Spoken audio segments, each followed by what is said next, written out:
Welcome to the show, everyone. As I always say, because I love my show, I'm very excited about today, and I know you're going to be too. Of course, I have back one of our most favorite guests, Dr. Naisha Winters, who needs no introduction, but if you do, she's written The Metabolic Approach to Cancer. She's been on the show like 6 times, and Healing into Dying was her first show. We did The Metabolic Approach to Cancer was the second show. We've talked about mistletoe and cancer therapy. We recorded in Greece. She's been on the Something to Wine About podcast.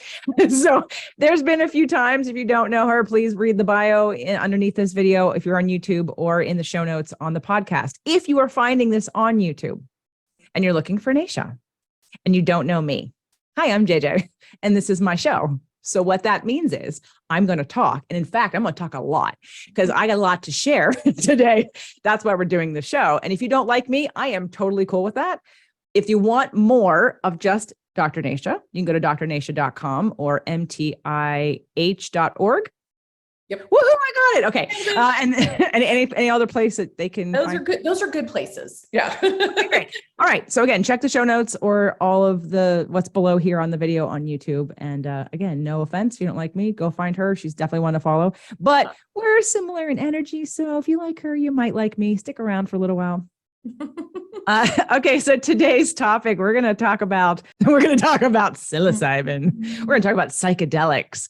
And those of you that are in my closer communities, in my memberships or in my mastermind or in any of my rewiring your core wound pattern program or the 6-month deep dive or any of the programs I've done in the last couple of years, you've sort of been on the journey with me. You've heard my experiences. Maybe I've shared them with you. But Naisha is the reason why I started to learn some of this, and because I'm writing a book and thought, well, I should probably know about how this affects emotions if I actually want to finish the book. So before we get started with my story, because again, I'm going to tell a story. Naisha, if you had to set the tone for the listener right now as to what they can expect or what how they should listen to this, or how they, want them to be open about this journey, or who this is for. Maybe that's a good one to ask. Who would this be for, do you think? Okay. Well, I think this is a really good conversation to have for folks who are really naive to this, or have a certain impression or a belief system, or understanding, or maybe a belief that this is something that could be, that is harmful, or, very dangerous, or very illegal, and not really understanding the history of it, the origins to it, the rationale behind it, the ceremonial history behind it, and even the more modern time research behind it, and what is on the horizon for the future research in this field. So I think it's really important for folks who are really green to this. And in fact, in my world, which we're going to talk about a little bit more, most of the types of folks I've worked with in my career, this was really out of left field for them, really conversations that we weren't just having willy-nilly. So very thoughtful, and we'll talk about that process here in a moment as well. And then even for those who might have dabbled in this type of medicine, maybe they'll, I hear stories all the time, like, oh my gosh, I totally did these things when I was in college and I did not have a good experience, and yada, yada, yada. I'm like, well, how were they used? These do require a certain level of reverence and intentionality and expertise and guidance as they were meant to be. And so I want to plant that seed for some of you who might have had an experience that was less than stellar.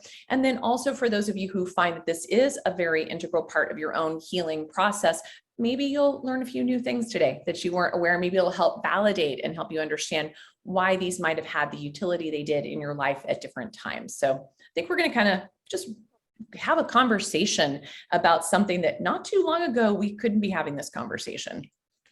Right. And I was definitely not even interested in this conversation and at all. And it's because so for those of you that know me, I'm a truth seeker, and there's been a part of me that has always trusted my intuition, well, very deeply, more now than ever. But when I was younger, knowing sort of my own center, if you will, like when I was going off to college, I had a lot of people say, oh, you're going to go to college, you're going to have sex, you're going to smoke pot. Did neither of those. I said, no, I'm not. Oh, yes, you will. Peer pressure. You're going to do all these crazy things. I was like, no, I'm not. because I was very clear about where I was going and what I was doing. And it's not like I was against them. I just didn't feel the need. If I felt like I wanted to have sex, I would have had sex. I did eventually have sex, of course, but it wasn't the way people thought it was going to be. And the same thing with like recreational drugs. I definitely drink. And of course, those of you that don't know by now, I'm launching my wine brand if I haven't already. But, and that's another conversation we'll have another time. But besides, and even with wine or with alcohol, I was always, especially starting my business, very attuned to, why am I drinking this right now? Like if I knew I was stressed out and I opened a bottle of wine, I couldn't drink it because I would know why I was doing it. I was doing it to numb. And there's a part of me that when that awareness comes up in you, it stops you from doing the behavior. So I've kind of had that sort of attuned awareness. So I've never really been interested in recreational drugs because I didn't understand any value. Because of course, in high school or college or even beyond, you see people use them in ways where they get silly or they do crazy things, and then they usually regret it. And there's usually some kind of hangover. And I'm like, well, I don't understand why you're doing this. So I just never considered it.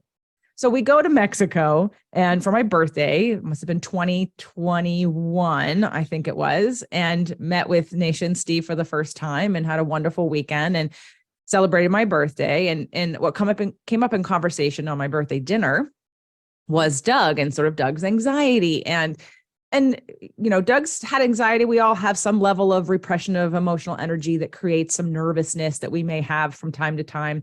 Some of you live with it every day because you don't have an outlet. Doug's was pretty high at one point for the majority of his life, so much so that in 2015, he had his very first panic attack. And he didn't know what it was. He thought he didn't know if he was having a heart attack. It took him to the hospital. He saw many doctors. He had no idea what was happening to him, but it was a culmination of many years of stress, of unidentified emotional, anxious stress that then sort of broke his body down into a panic, into a sweat, into this experience that he talks about and did talk about on the show. And he shared it on the show also. So I think, and because of Steve and Doug's relationship and their sort of the way they resonate with each other, Doug always cries every time he's with Nation Stave. So, so precious. I love it. He feels like of all the friends he's had in the years, that people like Steve and you and our friend Michael, like there aren't a lot of men who actually really know him that way. I have these conversations, you have these conversations, but the majority of people in life don't have deep, meaningful, transformative, self-reflective, conscious, let's look at the shit underneath the rug conversations. It just doesn't happen. And all of a sudden now Doug's thrown into this world of JJ and it's like, holy shit. Right.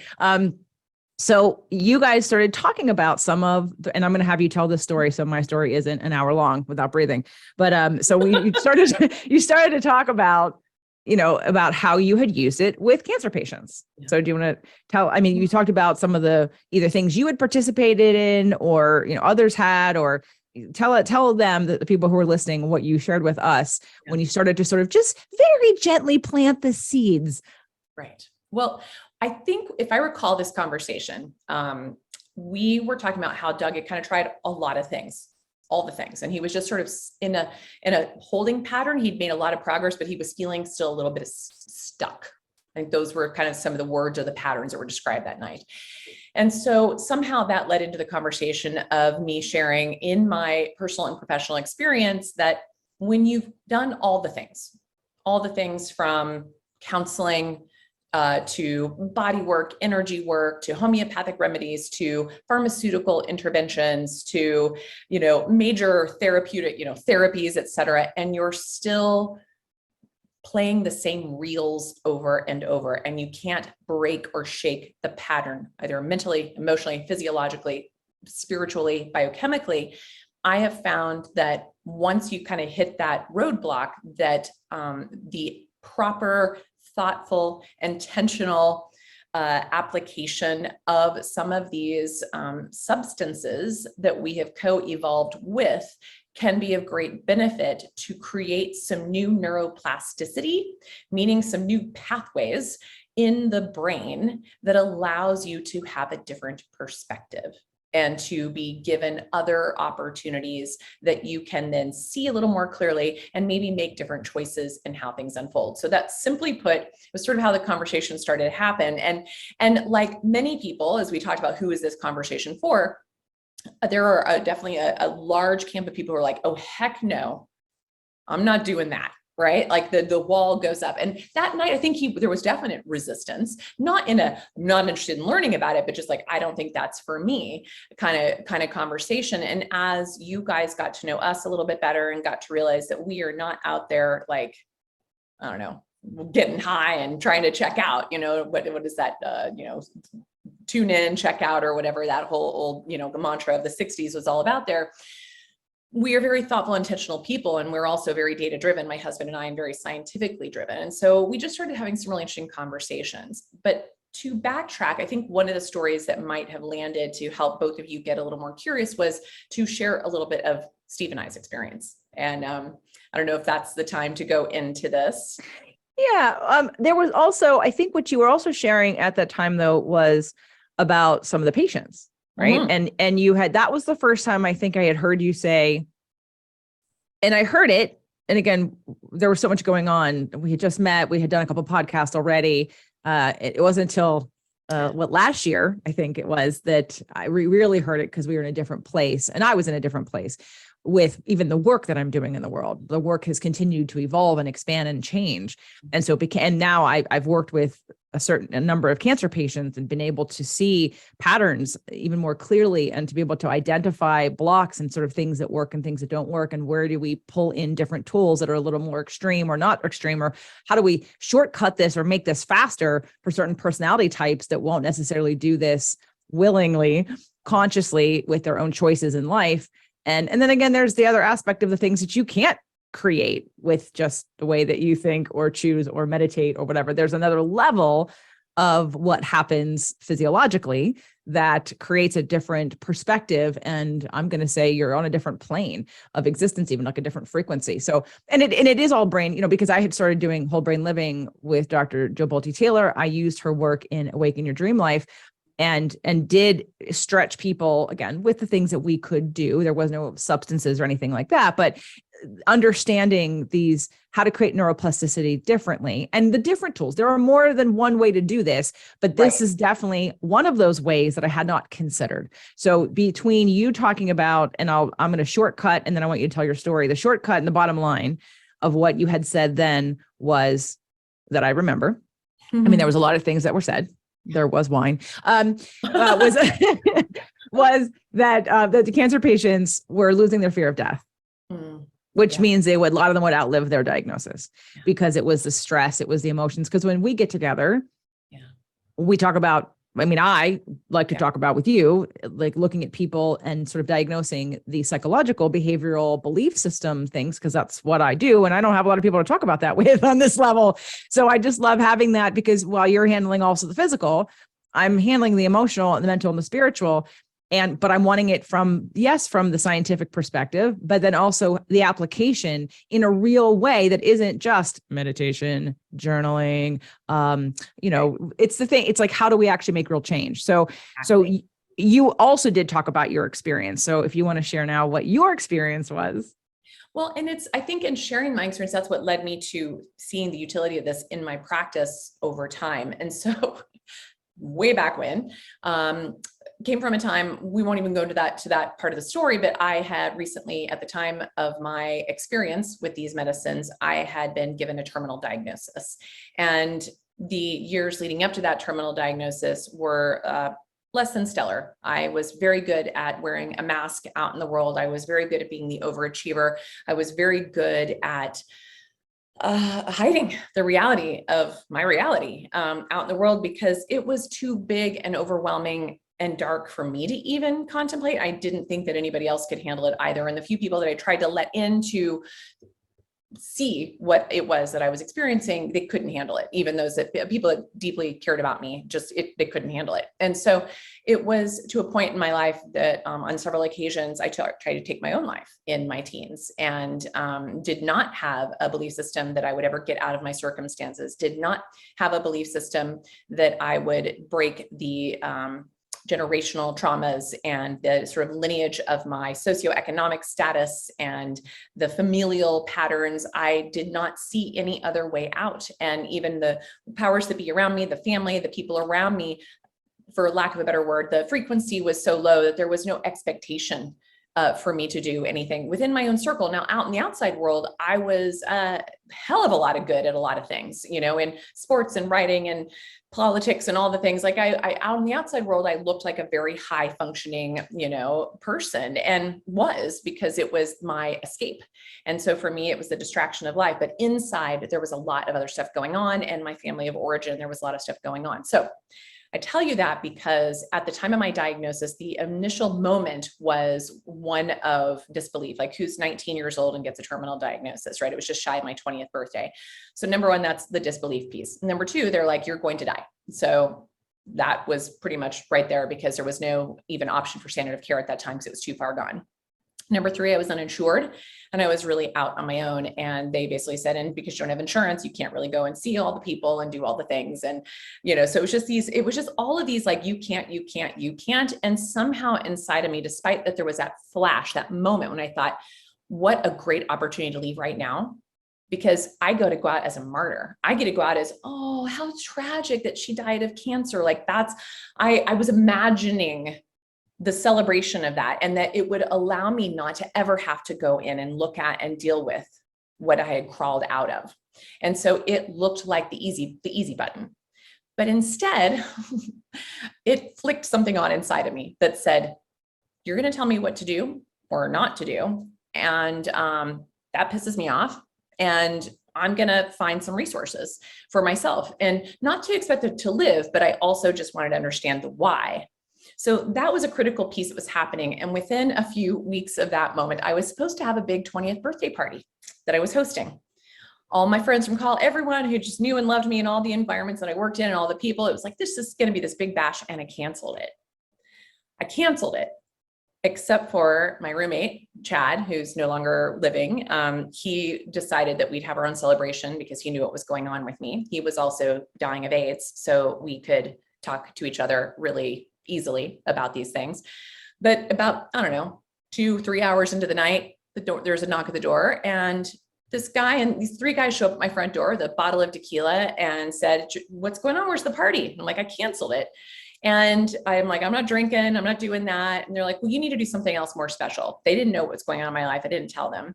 Those people happen to be now, one of those other people is now deceased. He died of stomach cancer. And the other one, he and his wife she's battling stage 4 breast cancer right now. And the other one is now my husband. And so they all showed up and said, well, we're going to go do an adventure. And so I didn't know. I'm a girl from Kansas. Alcohol was the only drug I'd ever tried. I had never smoked pot, nothing. We show up and they pull this big baggie out of somebody's freezer and sit it on the counter, and they're like, these are mushrooms. And I don't know what in my brain is thinking. I don't know why I thought they were going to be in a pill. I don't know what I was thinking, but I was so confused. So they go about their business. They're like, you just eat some of these. So I didn't think, I knew nothing. I have zero information. I'm given this death sentence. I don't want anybody to know about it. I have no filter. I'm like, this is my opportunity to leave this world. I basically ate the whole bag by myself. And when they realized what I had done, they all kind of went into the, oh no mode. And fast forward, I learned of that accidental sort of self-destructive, self-sabotaging situation is I ended up taking what's considered a very heroic dose. We figured now I probably took somewhere between 9 and 10 grams. At that time, like I said, never done anything, right? That changed my life. Let's just keep that really simple there. And in doing such of that experience of how it changed my life, it changed the way I saw the world. It definitely changed the way I saw myself. It changed the way I saw other people, and it changed the way I saw my condition, and it changed the way I realized how powerful I actually was in changing my condition. And I am pretty convinced this nearly 32 years later that had I not kind of accidentally, probably not an accident, powers that be there, kicked down the wall, I likely would not be having this conversation with you right now. Wow. So I remember a lot of that story. I didn't now that, and again, but when you don't experience something and you're hearing something new, you can't put yourself in that story because you haven't experienced it. And now that I have experienced not 9 to 10 grams, But but now that I'm on the other side, I'm hearing it differently, and I now understand. So we're in Mexico, we're having this birthday weekend, and they're mentioning it very gently to Doug, and tears are coming out and about his frustrations and his fears and his limitations and the things he's resistance to. And we put it down, and I'm listening, and I'm thinking that's great for cancer patients. And I'm so but it does not resonate with me at all. I am not interested at all. I'm not afraid of it. I just don't think I need it. I remember. Yeah. Well, I didn't say that out loud. I said that last year. So then fast forward. So now you guys are here at my house. It's August of 2022, and breakfast. It happens over brunch. Last day, right, we're having breakfast, and then something happens with Doug again with this, because now he's had COVID and he's been on his back, and he's between his throat closing up and his back tightening, and I'm having back pain, and me going, it's emotional, and he's like, ah, and he can't sleep, and he's and he had just gotten over that, and then you guys come. And so, of course, you go out and you get the red light therapy mat for his back, and Steve's talking about him, and it comes up again and again. I don't remember. I think we started talking about patients, patients and clients that we had shared in common, like Tammy, and looking at why people succeed or don't succeed. And not that, and I also believe that some people aren't meant to. So let's take that too, that, we're on a path, and everyone's path is going to be different. But when, and what I've learned and decided, and I also thought before we started working together that cancer is a wake up call, but I get to see it when I meet with people that have cancer, to say, I see, here's the story of where you come from. Oh, of course. But I see it so clearly but you just see it as, this is my life. And you don't see that life is asking you to literally make a 180. And you're not, and you have an opportunity to make that 180. So I was on board, and I'm hearing all about what's happening. And we talked about Tammy, and if Tammy hadn't done it, and how much Tammy might have benefited from doing that, because she was so tight in life and with everything. And she was doing everything right, and doing everything, and overdoing and overcompensating. And she wasn't in a feeling place, and she was in a victim mode, and God bless her, because she tried really hard. And right. We trying really hard can get in the way of allowing. And for those of you that have heard my show, and you've heard, I've done 2 conversations on radical remission, and the last one with Dr. Kelly Turner. If you read that book, even if you don't have cancer, every single person in that book literally said, see you later, doctors, Western allopathic. I'm out of here. I'm going to go sit on my roof and watch a sunrise and play my banjo. And then I outlive my diagnosis. Why? Because I'm no longer in the stress bubble that creates a situation where I can't heal myself. Like, you cannot heal in that environment. So I'm listening to you talk about this in August of last year. And you said to me, I'm surprised you haven't done it. And I said, well, why would I? and you, do you remember what you said to me? Well, I think I thought, because you were such a little explorer, I just would have assumed you would have gone on this frontier as well. No, I said, why would I? And I didn't say that in a defensive way. I just looked at like a serious question, like, well, why would I? And you said validation. And I was like, all right, I can do that. But it wasn't just about living up to, let me go get validated, because I don't need the validation. But it was the understanding that so there's a book that's coming, everybody. It's called The Roadmap to Emotional Healing. And it's been coming for a while. And I have felt sort of not inspired to birth it.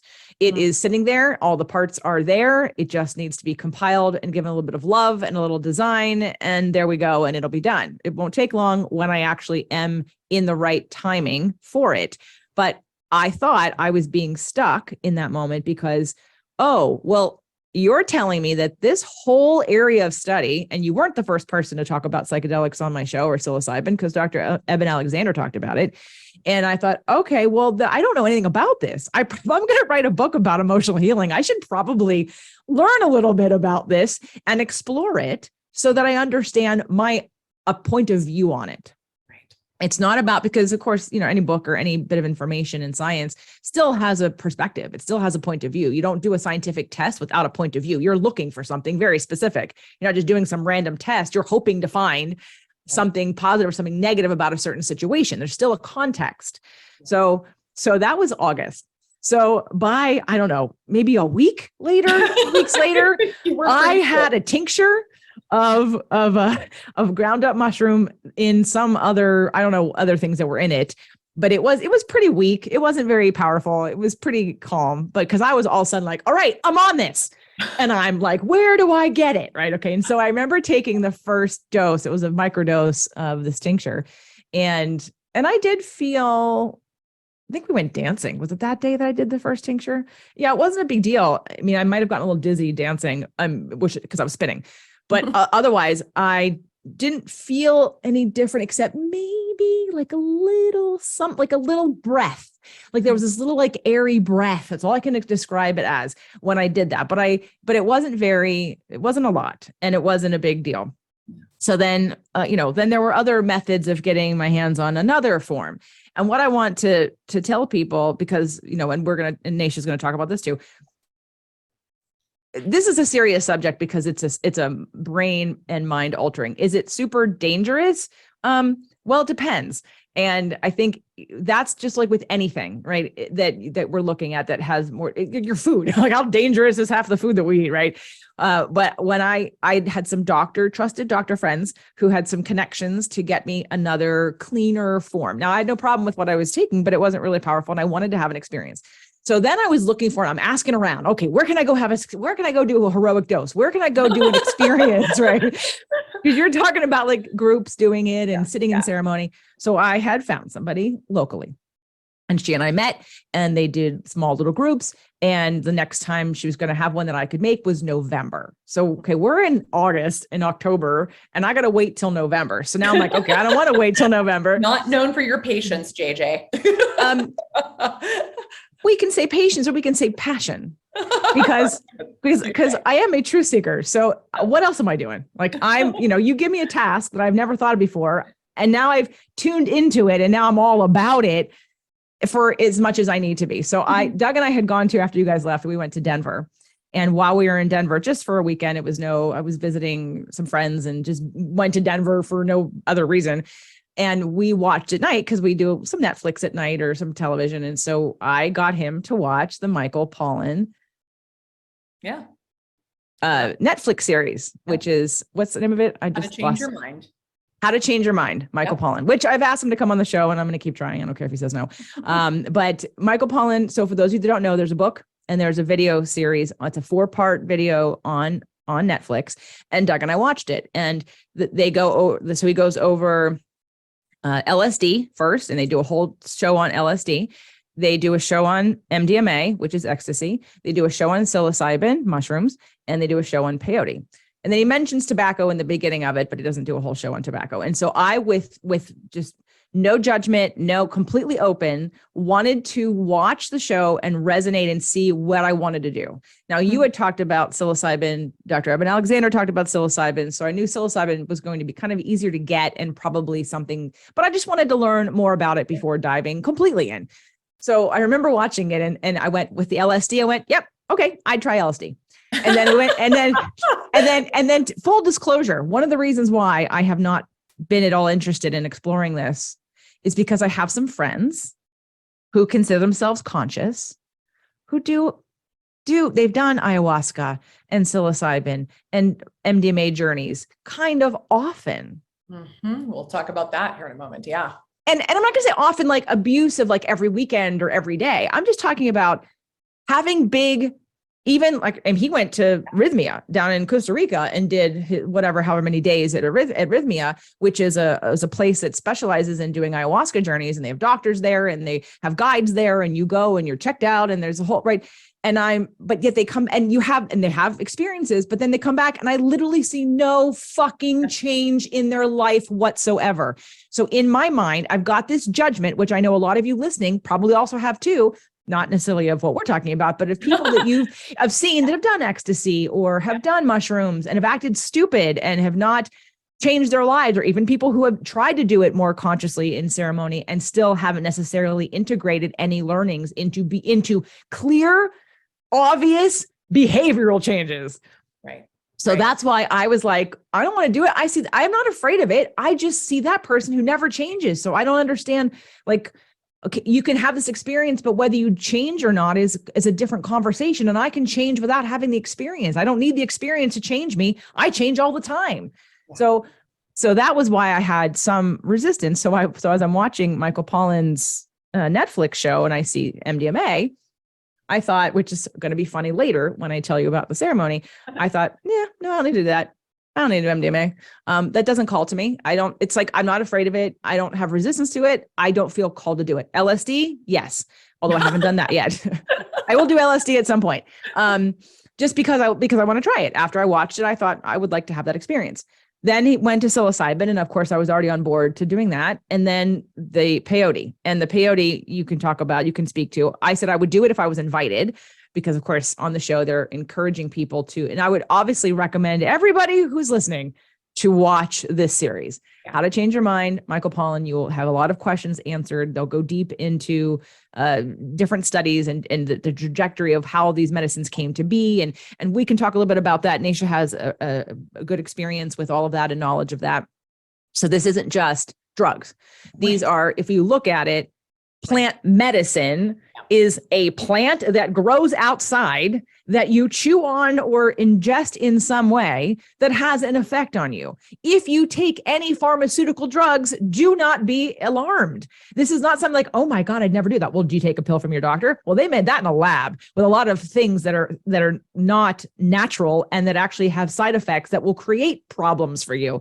So let's look at this. That is not a natural thing. That is a pure capitalist society, synthetic version of reality, version of healing. Okay.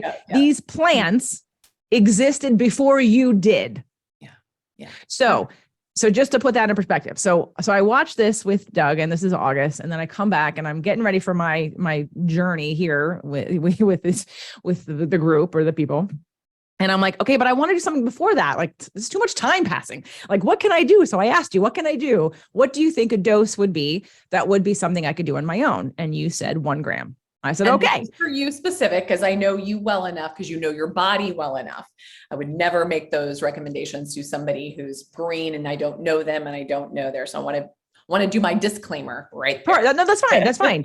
Right. And actually, I was talking to somebody who does some journeys with people. Actually, it's where I get the stuff from. And I asked her what her dosage, and she said between 3 and 10 grams. I went, holy shit, who needs 10 grams? Now, so I did apparently. Well, okay, but here's the thing. You had mushrooms in mushroom form. Right. So besides the tincture and then the ceremony I'll talk about in a minute, what I actually ended up getting was concentrated, extracted psilocybin, no mushroom fibers, no meat of the actual plant. So your 10 grams of mushrooms was not 10 grams of psilocybin. Right. But my 1 gram, thank God, because my 1 gram of psilocybin was 100% 1 gram of psilocybin, there was no mushroom plant or fiber or anything like that. So I did that, and I'll explain that. I'll tell that story in a second. I kind of want to make sure I equally go back and forth here. And I'll talk about my 1 gram journey. And what we had recommended. And I told you what happened with it. It was very cool. I enjoyed it very much. I learned a lot. I did microdose with that beforehand to just and definitely to see how I'd react and to see what would happen. And it felt fine. It felt clean. It felt good. I got a little bit, the thing about microdosing, although I may change my mind now, is that when I did that very first one, and it was 250 milligrams, which actually is not a true microdose. A true microdose is 150 milligrams. So 250 milligrams opened up the portal. So I was with a client, and downloads are coming, but downloads come anyway. Like I'm like, the biggest lessons of the 1 gram for me was slowing down. Mm-hmm. And I was like, I don't need to speed up. I have so much fire in my chart. I need to be more grounded, not speed up. Even if it's grounded speed, I still don't want to be more speedy. I want to be more grounded. So I thought, microdosing may not be for me. Well, okay. I may have changed my mind on that, but because that was 250. So then I did my 1 gram, had a great experience, and then thought, okay, well, I still had a lot of time. I had a lot of time between that and then the ceremony that I was thinking a heroic dose. And I was like, okay, I don't know what that's going to be. I think they told me it was going to be 5 grams, with a little bit of MDMA to start. I was like, okay, cool. But I was like, okay, that's 5. I've done 1. Let me go do 2 now. So the 2, well, I'll talk about that journey in a second. So I'll tell those, I want you to talk. Why don't we start to explain some of the reasons why we're even having this conversation about what psilocybin does and the history and all that. So even back at that time, when I had that accidental experience that completely, fully changed my life and put me on a very different path, a very different trajectory, and a very different understanding and being in this world, I had to keep that secret. It was not the time or the place. And I had a very, just from where I was brought up in a very conservative environment. I was very private because there was a lot of addictions in my family. And I was very afraid that, like, I didn't understand what I do now, like, to actually use these types of medicines to treat addictions. But I didn't know this back in 1991.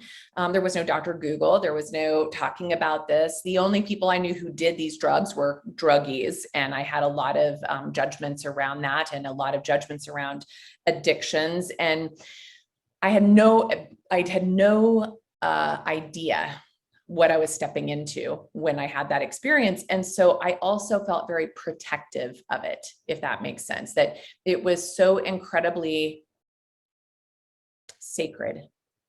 I had actually been very far away from God for a period of time in my life because of some experiences that I had that left me pretty jaded in that world. And as weird as that sounds, it really reintroduced me back to God in a very different way for myself, and really honed and cultivated my spiritual practice that has just also been a pillar of my own health and journey and way of being in the world and my own value systems, et cetera.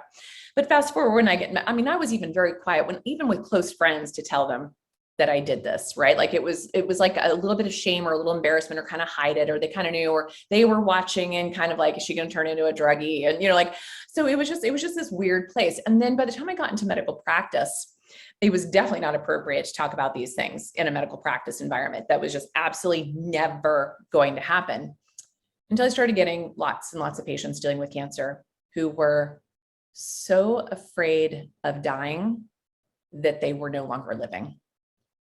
And their prognosis and their diagnosis was such that they could have had decades on the time clock, but they were so petrified, they stopped living in order to focus on how absolutely not to die. And that was far more painful for me to watch them going through that and churning in that, and being in the place where they couldn't receive anything. They couldn't receive standard of care medicines. They couldn't receive alternative care medicines. They couldn't receive nourishment. They couldn't receive love. They were so stuck.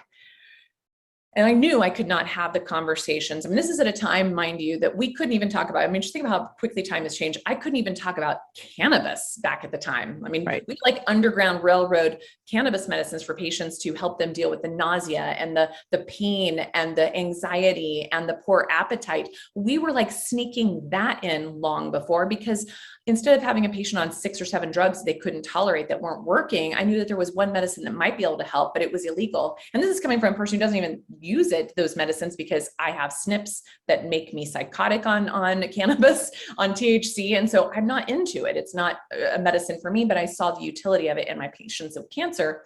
So the same thing started happening when I saw these patients that were facing their mortality and stuck. And one particular patient that changed my life in this was a woman with ovarian cancer. That her ovarian cancer came from actually a lot of energies around not being able to conceive. But part of that was because she wasn't in a partnership that was worth anything for her. She was also then single for many years. She went to great lengths, including tons and tons of IVF, which then ended up, unfortunately, I believe from her labs and her epigenetics, we learned later, contributed very much to why she ended up with stage 4 ovarian cancer, as well as the grief and the loss of this piece. But once she finally realized she couldn't have kids, she adopted her daughter, and went into the darkest spiral ever, to the point where she became suicidal. And the only thing keeping her alive was this little girl that she now had at home. The thing that she wanted her entire life that she had, she couldn't see it. And so it was this place where it was devastating. She was ready to go and have shock treatments, because every pharmaceutical failed her. every single one of them failed her. Every therapy, every experience she had, she was so ready to give up. And I just knew, I could just see, because that's the other gift of these medicines, is it helps me really see people very, very differently. I think that's just my theory, but my experience. But I knew about this study that was happening at Harvard. This is back in 2011. Maybe 2012, somewhere in that zone. And it was a study for psilocybin used in end of life to help people basically face their mortality to prepare them for death. And it was to help them remove the anxiety of them facing their death. And even though it wasn't exactly the flavor she had, she lived really close to the area. She was desperate for anything. She's like, I'll do anything. And this is back in a time when we couldn't like fly them down to Rhythmia in Costa Rica or whatnot. So she agreed to enroll in that trial. She had 2 journeys, facilitated, very medical environments. This woman, not only does she no longer have stage 4 ovarian cancer and she's thriving, her daughter graduated from high school 2 years ago. She is happier than she's ever been in her entire life. And she's never needed anything else outside of those 2 journeys, ever. It changed everything for her. And it was that moment in this, because she was a scientist as well. That's a very important part of this. And so for me to watch what that did, suddenly it validated my experience, all of those, at that point, decades before, to think maybe there's something to this. And to start to realize, I sent more patients into this clinical trial. I think I had a total of 11 who went through that clinical trial and all had very, very interesting experiences. Someday I hopefully will write about that as well, or they will write about that as well. And it's still, though, even though they were in clinical studies and very high academic institutions, you still didn't talk about it. And it was honestly not until, even though you started hearing murmurings of it, and in the biohacker community, you started hearing murmurings of it, but it honestly wasn't until Michael Pollan's book, How to Change Your Mind, came out, that people started coming out of the woodwork saying, I had an experience with this, or, so-and-so had an experience with this. And then the documentary series. And then now everyone and their dog is literally talking to me about it, telling me their stories, telling me their experiences, asking how they can have this experience. And the caveat before I hand the volley back over the net to you is that one thing you said earlier is absolutely true, which is we all have access to this wisdom and this knowledge within ourselves without psychedelics. I just want people to know that it is absolutely at our fingertips. It is absolutely who we are. So that's really important to know. And I know you speak to that. Some people, though, it's so out of their sphere of reality that they need that little lock and key to allow them to see themselves maybe for the very first time. Yeah, I just started to tear up when you talked about that we all have access to this. And this is where my quantum physics, law of attraction, validation piece came in of like, no, I live this, I understand this, I see this, and I understand that not everybody sees it. And there's a certain, our brains can, based on, again, whole brain living and Joe Bolte-Taylor's work, our left brain can synthesize this data, but it doesn't have the capacity to experience it like the right brain does. So she has her character 1, her character 2 are both parts of the left brain, the thinking and the feeling brain, and the opposite side, the thinking and feeling brain of the right side. And so, the separatism of the left brain and we are all connected of the right brain. These concepts are, depending on, let me bring in some astrology, depending on your moon sign and how you process emotion, but literally how you also interpret information and the level of consciousness and readiness and expansion and the frequency that you live at and what you're ready for and what you can handle and how it, like, becoming real is really what people need to do. And mine happened. I mean, I could talk for days. You give me an Abraham question, law of attraction question, I had the answer. But I had to look myself in the mirror in 2009 and say, you're full of shit. Because you know it, but you're not living it. Look at you. You're totally doing this. My Fit to Love book. You're doing this book. You have this anxiety that's driving everything. This isn't trust. And I was like, holy shit. Once I had that recognition, I changed all my behaviors because I was like, no, that's not how I want to live. I I know how I want to live. I'm just not doing it because it means there's consequences. It means I have to take action. It means I have to stop doing a lot of things. It means that there are going to be ripples and waves in my life that I'm ready for because I'm committed to this. But most people aren't, because most people want to stay comfortable, even if they're miserable. The comfort of their misery is known versus the fear of the unknown. They won't do it. So on that faithful Sunday in August, when you were here and tasked me with, you didn't task me, I tasked me, but you said, in all honesty, why would I do it? Validation. I was like, all right. Because again, I have no fear of it. I never have had a fear of any of these things. I don't have a fear of losing control. I don't have a fear of, so going back to my 1 gram journey. So the 1 gram journey the most I've been able to do is talk Doug into one 250 milligram at the time, which I thought was a microdose. So that day I did the 1, he did 250. So I didn't know I was supposed to take it on an empty stomach. So I had just had a very large breakfast and we were sitting sort of watching television. It was a Sunday on the couch. And I remember when it hit me, I started to feel my digestion. Like I became super tuned into my digestion. I was like, oh, I don't know that I feel good. And I knew it wasn't that the drug made me feel bad. It was that I was feeling my digestion. And then my body got really heavy on the couch. I was like, oh my God, I feel, and I'm talking this out loud the whole time. And I said, oh my God, my body feels so heavy. Why is it so heavy? Is it because I carry a lot of tension? That's really sad. And I start to cry. Because now I'm sad because I walk around with more tension than I would like. Now, as I'm crying, Doug looks out the window and he goes, oh my God, look at that grasshopper. It has huge knees. And I just busted out laughing. I started laughing and I was like, oh my God. And there it is. So it just pivoted me now to like being funny. So I'm laughing because he's now super focused, right? Because what happens on psilocybin, yes, the visuals are like you're in triple HD, like things become so clear and crisp in the way that you see things. Well, depending on the dose, depending on what stage of the dose. So, for me, that's what this did. And it did for him at that level. And then I think that heaviness, I kind of got up and I walked outside and I remember I was doing Marco Polos to my mastermind at the same time because I wanted them to see and I wanted to like record what was happening. And I went outside at the time.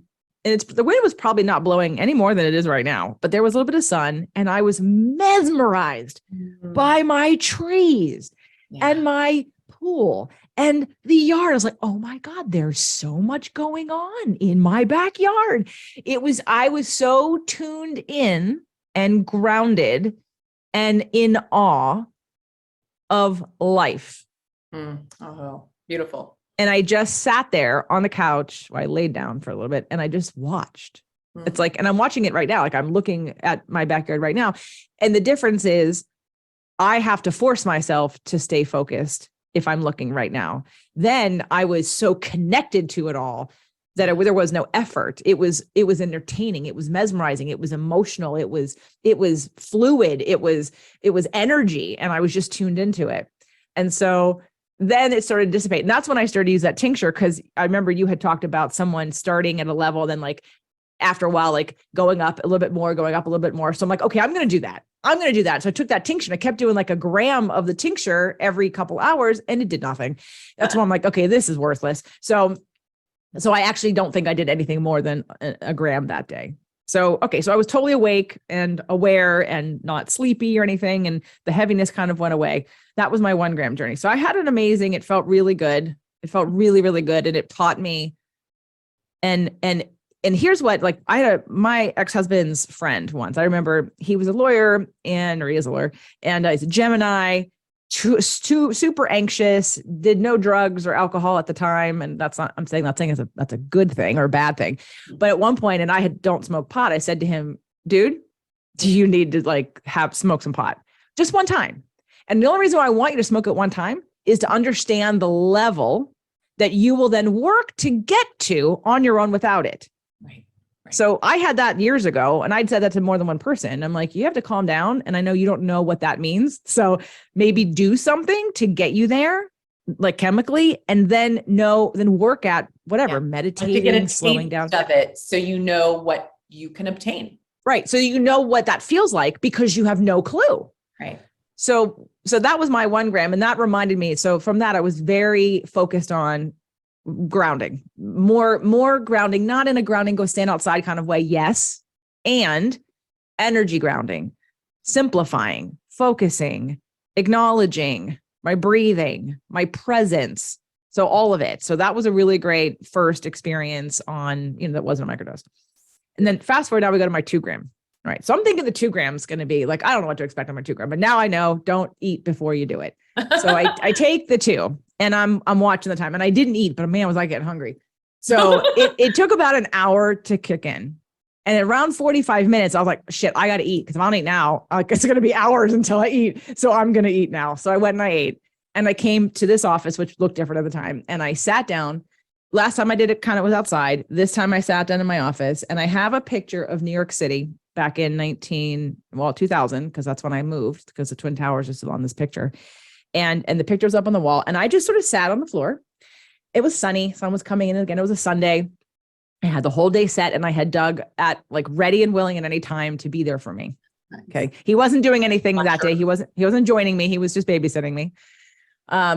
Because I have the tools and stuff. So I didn't feel like I needed somebody else at that time. And I didn't know what 2 was going to do for me. So anyway, what happened in my brain is that I started to see things on the picture move. I was like, and he heard me scream. I'm like, and I was like, I know you can't see this, but, and I'm like, the water's moving and the train's moving, but it's not really anyway.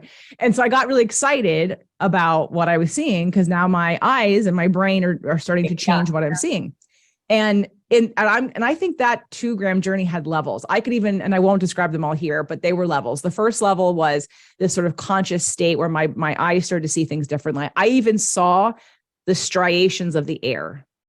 When the sun would come through, I would see the frequencies of the air, like of oxygen. And I went from sitting up to eventually sort of lying down on my side, and my eyes were open. My eyes were open for a good part of it.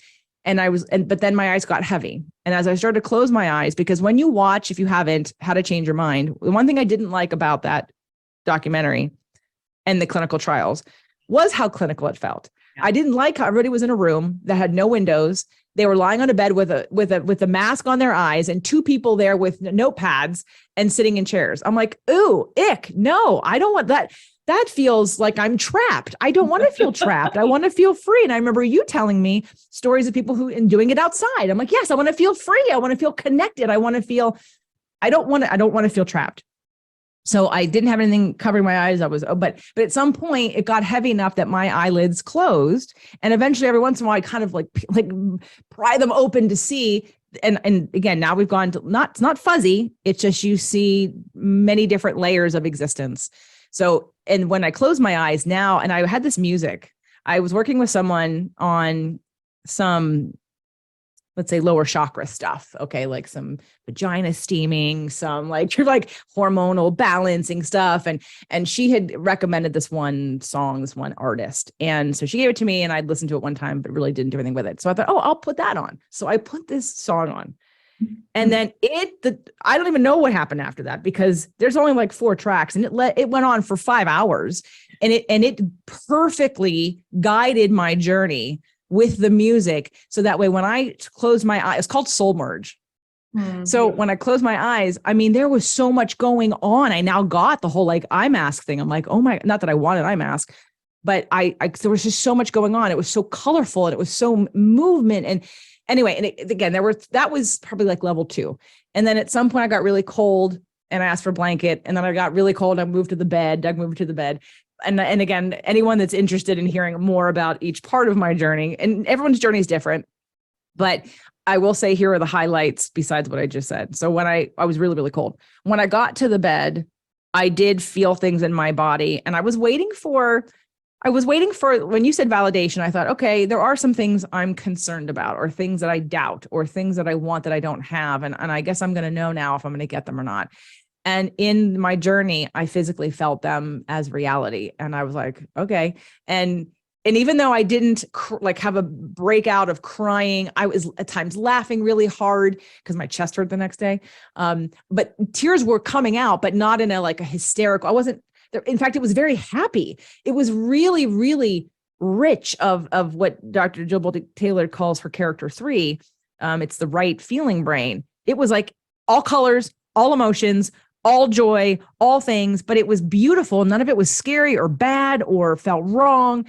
And so when I was on the bed and I was super cold and like I have a heating pad and like 3 blankets on me, and then Doug was laying next to me at some point, and I could feel him there, and he told me he was there, and I was saying things, and I said, and this is the one thing I wish I would have known ahead of time to say, can you please, I did ask him, will you please write down everything you hear me say? Because I was saying some good shit. And I was like, I want to remember what I'm saying. And I do. And he did, but I didn't ask him soon enough because stuff was coming up. And I was like, well, okay. And because you don't lose consciousness. Like you don't lose, you're not so, like I remember everything that happened to as much as I can remember everything that happened in a 4 to 5 hour period. But and so the one other thing that's so cool, oh, it was so cool, was that so I'm laying on the bed, and again, eventually I'd always open my eyes every so often just to sort of check in, not because I was nervous, because I just, was Doug there? I'd look, okay, Doug is there.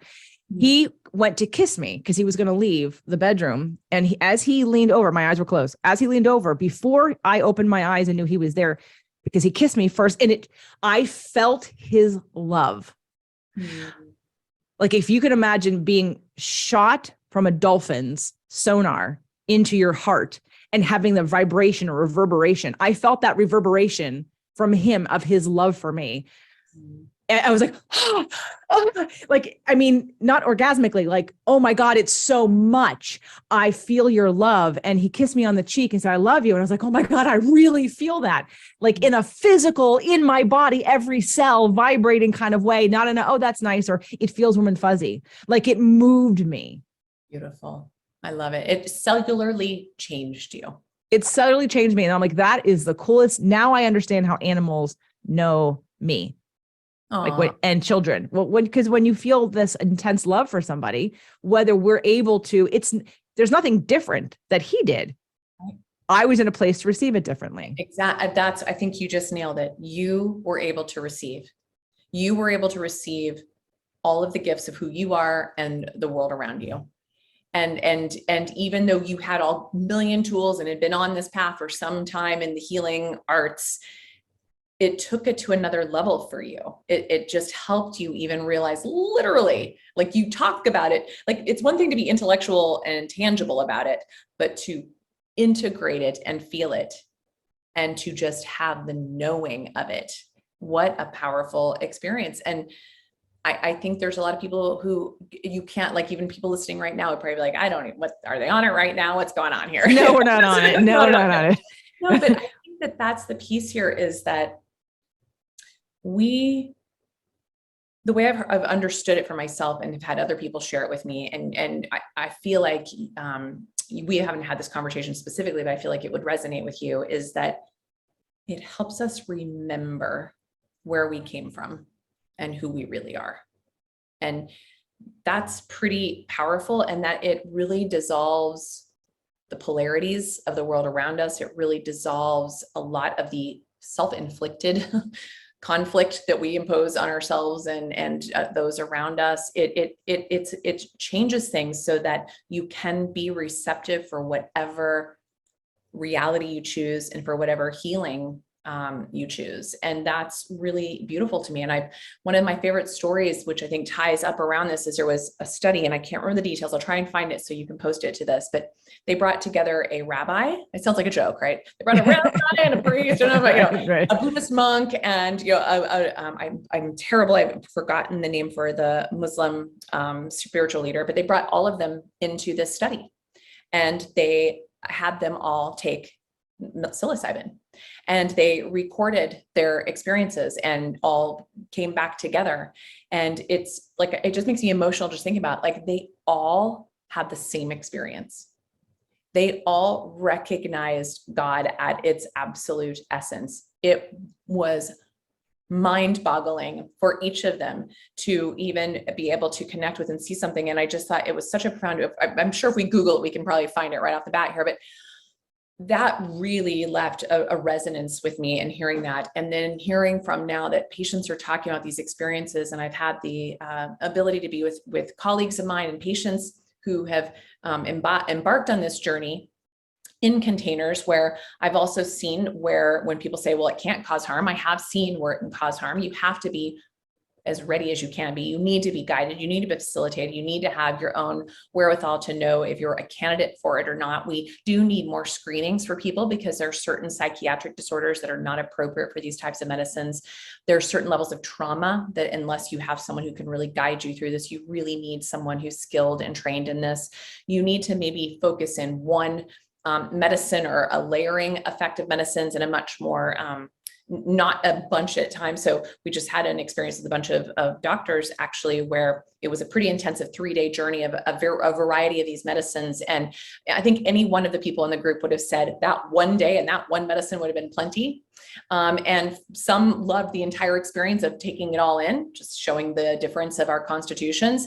And some were traumatized by it. All of us have worked very hard on integrating that information, and all of us have gleaned the messages we needed to get from that experience, even those who had what would be considered intense journeys or experiences. But I want people to know that this is not to be taken lightly, that it should be handled in a very reverent and sacred manner with people who are called to be stewards of these medicines. It's like when the guys stumbled upon Maria Sabine in Mexico back in the 1950s, 1960s, and had their experience. They well intended to bring it here to bring us deep healing, but it ended up getting kind of tweaked and twisted that people, because you mentioned this earlier, people started to use it as an escape rather than a running to. So people started to use it as a running away from versus a running to or through process. And I think that that's what's kind of happening right now in the world around us. Is you do have like a shaman on every corner or a center popping up in every jungle across the country, across the world, or little places popping up in, LA and all over the map, that suddenly it's losing the intention that was behind it. And so I appreciate that people are experimenting with it and trying it on for size, but it's taking us further away from her messages, from the wisdom and from the reason it co-evolved on this planet with us. So I just caution people to not become kind of the weekender or the, like you said, like maybe a couple times you're like, it's such, if you go and have these experiences, if you don't prepare the field to go into the experience and you don't work in a way to integrate the experience, it's just like bumping the dopamine and getting nowhere. And so you spoke to that so beautifully earlier. And so I do want to caution people that for me, my husband calls it my emotional enema. When I know when I reach a point where I'm like, I could probably use some help to move through. I am incredibly empathic. I take on a lot. I do my work and I think I clear it out until I don't, like you're like, I'm doing good, I'm doing it until I crash.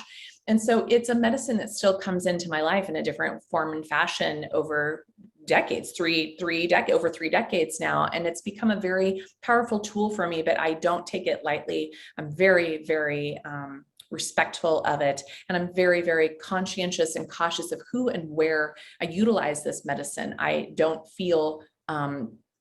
use it recreationally. It's not meant to be that way. And it's not to say that if people have used it that way and liked it and got good experiences, great, so be it. But in the realm that I use it in, it's in a realm of truly a medicinal approach and helping when I can't break through on my own, when I've tried all my tricks and all the things I know to do and all the different things. I don't push away from it. People who know me knows that I don't run from anything. I run towards everything. And so if I'm still like running towards something and I'm up against a wall of myself, that has been a tool that has been very effective for me. And even this, like when you talked about 150 milligrams, 25 milligrams will do that for me. My body resonates with it so well. It's like it remembers. Even if I look at it, hold it, my body is already back into the rhythm of it. It's like, we got this, we remember this, those pathways are now lit up again, you're back on track. And so I want people to like have an understanding, do some reading, explore this for themselves, as well as, their loved ones. If you are in this place where you've tried the things and you need a little deepening of your experience, don't be afraid of it, but also don't just run into it willy-nilly. I mean, JJ is the person, like her story is unique in that that's just her personality too, to run towards things. And so, her experience might be different than yours, but I'm really glad that you shared that of that piece and how it evolved for you over the time. Like, I don't need this, but no, I'm kind of curious, like, will it validate all the things I already know to be true? And then it sounds to me like that is for sure the experience you had. And for me, it validated for me all those years ago that I did matter, that I belonged on this planet, that I was deeply loved and cared for and safe. That message had never come to me before that moment. And I think it has informed and instructed and guided me ever since. And that's why I felt called to be responsible about the work I'm doing. So since we've last spoke, because, I keep fine tuning, and I'm becoming a specialist around these core wounds. So much so that I thought I'd never do another 3-month program again. And when I was in the 6-month this time, I went to a new level with it. I was like, I just keep excavating like what to do with it, to streamline it, to create neuroplasticity. How do we create neuroplasticity? Here's the information. Here's the data. How do we make changes? How do we in conscious form make changes? And some people, based on many factors, will make changes faster than others. And they're the people that may not be able to. I mean, again, they can, but whatever emotional, psycho, traumatic issues they may have, then what? Somebody desperately wants change, and they're not like us, and they don't run towards things, and they aren't willing to be uncomfortable, and they shit their pants when they think they're going to do something that's like a little bit, right? Like they think they're going to die because they have to cry, and they don't, right? So they're so afraid of their emotions or feeling out of control with their emotions. And so that was where I'm like, all right, hold on. This is going to play a role. And me experiencing it, because I can't write about something I don't have an experience with or know or understand. And that was part of the journey. So to finish out my story, and I won't go through the whole thing, although it's hilarious, because it wasn't my journey. I was on somebody else's journey. I was there to witness her journey. It was awesome. But what I learned by doing this whole ceremony night and whatever with these people and doing the mushrooms. So when I took the MDMA, it was probably half of whatever regular, if you were just to do MDMA by itself, the dosages, felt nothing. Then I did 2.5 grams of crushed mushroom in some pineapple juice. And an hour went by or so. I wasn't timing us, but, and I wasn't really feeling like a lot. Like I was feeling it, but nowhere compared to what I had done with the 2. And I was because now I'm at 2. So I'm just doing the math. I'm like, I did 2 on my own. This is 2.5. What's going on? Why am I not? What's happening here? And I kept asking. And so that led me down the path of saying, well, what's this strand? Or what's the strand that I have? And like, what's the difference? And really the bottom line was what I have is extracted psilocybin. And this is plants. So this 2.5 is not 2.5 grams of psilocybin. So I ended up going up to 5, but it never matched what I did here with the 2. And anyway, and it was just interesting to watch myself in that environment. And they're all about, they study and they travel the world and go to the different countries and have their shamans, and they have all these different toolbox of medicines and things. And I'm not really interested in trying all of them. That's not what I was about. But what this has led me to is having a tool that I feel really confident about, the cleanliness of the product, and having also the integration. You talk about the integration piece and how your friend, the woman with the child who did 2 heroic doses and then sort of hasn't done anything since. When I look at integration, because again, looking at my friends who do some MDMA all the time or do ayahuasca, and then I look at, have you integrated that into your life? Nope, you don't do anything differently. That has become, for me, looking at our patterns and our habits in our life, and then how, with or without a drug, a psilocybin or a plant medicine, how do I consciously choose a different pattern that goes against that belief system to create neuroplasticity and to create neural pathways in my right brain, most likely? How do I decrease sort of that left brain a little bit, turn the right brain on? When I came out of my 2 in my bed, I said, holy crap, Jill Bolte-Taylor didn't need to have a stroke. All she needed to do is take 2 grams of psilocybin. because it's almost like I felt my left brain go, goodbye, I'm taking a nap. And my right brain went, hello, I'm here. It was that night and day. It was that obvious of like the linear thinker, get stuff done, blah, blah, blah person went like, bye-bye, taking a nap. And it wasn't that I was offline. it got quiet. Regulated that one. And then the whole right brain was like, "Ooh, I get to play now." And, so it was a very cool experience that I hope to inspire others to consider when they try without it to change patterns and are not finding themselves. And even if you are still changing patterns, because you can get to, like, one of the clients I'm working with now once is going to come because she said, because she's got a lot of stored grief in her lungs, right? And I was like, okay, let's just, this would be a good thing to sort of get you there quickly, because your brain is so fast. She's an Aquarius. It's so fast that you're always thinking, and it disconnects you from your heart. It disconnects you from your body. Let's get you in your body. Let's get you grounded. And then like, let's let some stuff out. And then you can still keep integrating with all the tools that we have. My issue with this conversation, not our conversation, but with the conversation in general, is that people think it's a one and done. And sometimes it may be. Sometimes it may be, but for a lot of people, it's not going to be. They're going to have an experience, and they're going to remember, and then they're going to go back into their life and forget because they don't change anything in their lives.